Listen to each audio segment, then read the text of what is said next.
the Seychelles. I always say the Seychelles is almost like our island Oahu here, where I live in Hawaii. We could be sister islands, and I think we should become sister islands.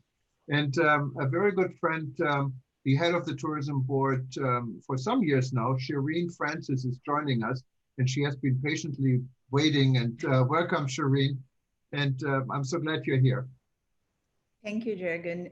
Thank you for pulling me in. I always follow what ETN is doing, WTN is doing, and I do follow what you do, even if I don't join that often.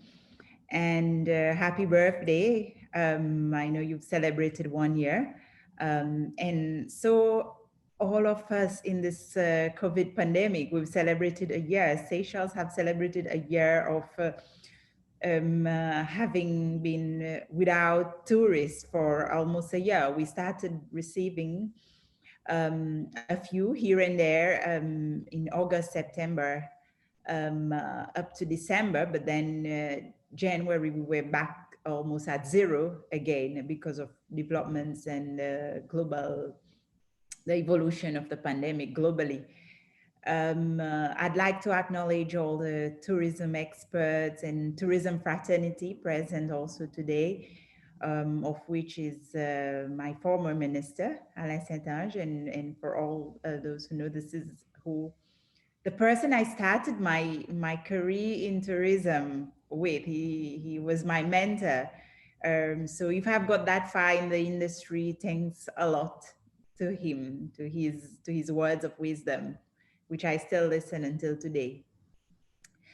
So talking about Seychelles, as you'd probably hear, Jürgen, and a lot of you, because I heard our friend from Israel also mentioning, we were in the news yesterday. Seychelles have made a very, very bold move. We are opening up to the world as of the 25th of March. And a visitor would only require a COVID-19 PCR test negative no longer than 72 hours, and there'll be no quarantine upon arrival. So visitors will be free to experience the island and move around. But of course, we are maintaining other measures in the destination. For example, the certified establishments, the certified operators, these remains, because we are still we still have COVID at the end of the day. But it was like I said, a bold move, but a move that a breath of air that the industry needed. We've been in this journey for a year now. We've learned a lot. We've definitely, over a year, we know more than we knew in March last year when the country went into some sort of lockdown. We've done a lot of work with the industry to ensure that they know how to protect themselves, to protect their staff, to have SOPs, procedures in place. A lot of work, effort, training has gone into all of these. And for us as a country to remain under restriction for the rest of the year, because as you probably realize, COVID, it's not going away overnight. So, but as a country which we depend on tourism, and like my former minister said it, we breathe tourism, we live tourism every day. It's our bread and butter. It's not like other countries where they have 2 or 3 other economic sectors they can rely on. For us, it's tourism. The rest contributes significantly less to what tourism has been contributing in the industry.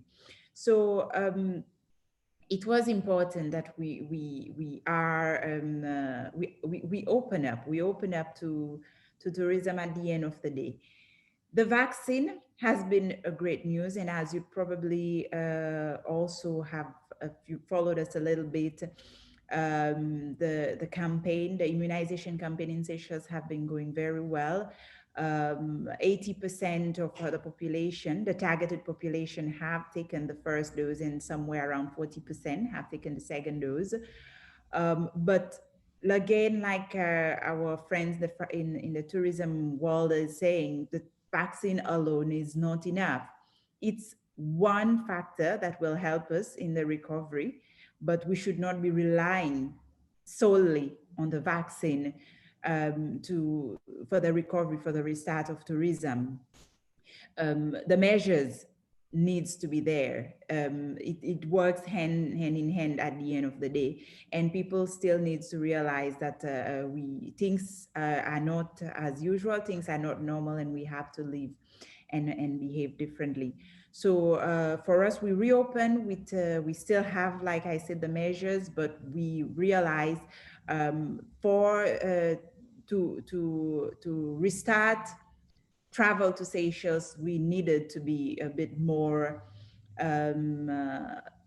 simple with our measures, a bit more make it easier for a visitor to be able to enter the country, and for airlines to be able to restart on the destination. It needs to be very clear, very simple measures at the end of the day. And it is true, we cannot go back to doing things the way we used to in the bygones in 2019 or even the years before. We've moved into a whole new era, I would say, the COVID-19 pandemic have really taught us a lot in terms of what we should really be placing importance on, what is really important for us as a destination, and how we should be moving forward. The road to recovery, it would be long and winding. And for me, I've identified four S's that we need to focus on for this recovery. The first one is to spot our customer, our persona. We need to know who are these people who would be willing to travel post once you open, where they are, what are they searching for, what's their hobbies, what are their aspirations, what's on their mind, what are the things they are craving for. So it's important for us. It was important that we do network a lot, get as much insight, have access to as much information that we allowed us to know where are the people who are willing to travel, and what really they are thinking in terms of travel as well. So this is where also you make sure that your USP aligns to the needs and wants and the desires of your potential travelers here. You have to stay relevant. And of course, the next thing is structuring your message and knowing what do you put out there, what do you say, and how do you communicate, how much you communicate as well. Situate, position yourself digitally. There are so much opportunities digitally today, and we cannot run after each and every of these opportunity possibly, but it's important to know what works for your destination, and where you should be positioning yourself, where you should be, people should be seeing you more, and how much messages you push out there. But very importantly is keeping your old friends in the industry, your old contacts. There's a saying which says, if you're going to do a marathon, there's one thing you need to have is a good old pair of faithful shoes. If you really want to finish the race, at least, not let alone winning, it will have to be a good pair of old faithful shoes. And in that road to recovery, you need to know who are your good old pair of faithful shoes here, who's going to walk with you along the way from the beginning till the end, and it's not going to let you halfway. And it's partnerships, working with them, and that will help you in this journey. And I'm proud to say that the platform, Jurgen, and all of you here, even if I don't network as much, but Jurgen, I hear from him every now and then. You've been one of this old pair of faithful shoes, I have to say. But we have lots in the industry, and believe me, from my experience in this year, it's been keeping in touch with these people. They are people in the industry. They are your some of your tour operators, some of your media partners that the minute you pick up the phone, you WhatsApp call them, they answer you, you said, I want this news out today. They will give you 5 news if you've asked for one. It's these people that you realize in this pandemic, that at the end of the day, tourism, it's a family.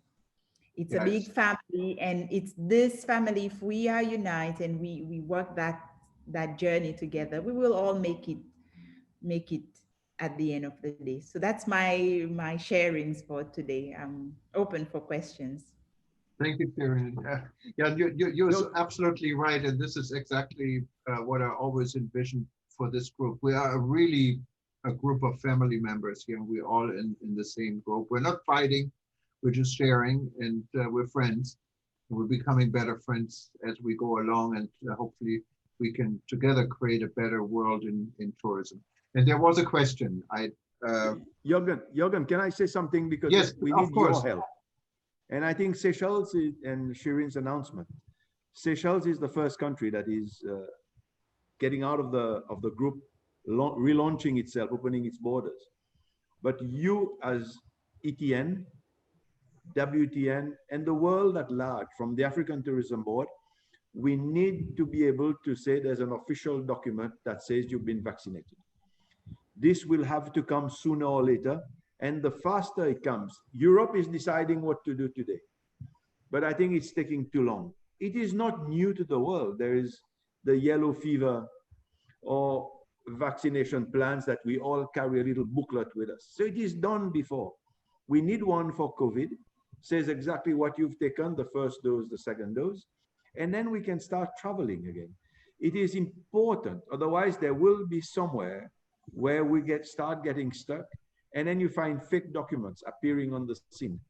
I think if we can pressure the world to come out with it, yellow fever is yellow. I don't know which color COVID will be, but find a cover. Maybe it's a very dark cover because it has put a lot of, it dampened the tourism industry, but it needs to be done. And Jürgen, your help and the help of the minister from Indonesia and everybody else, we need to rally to bring that on board.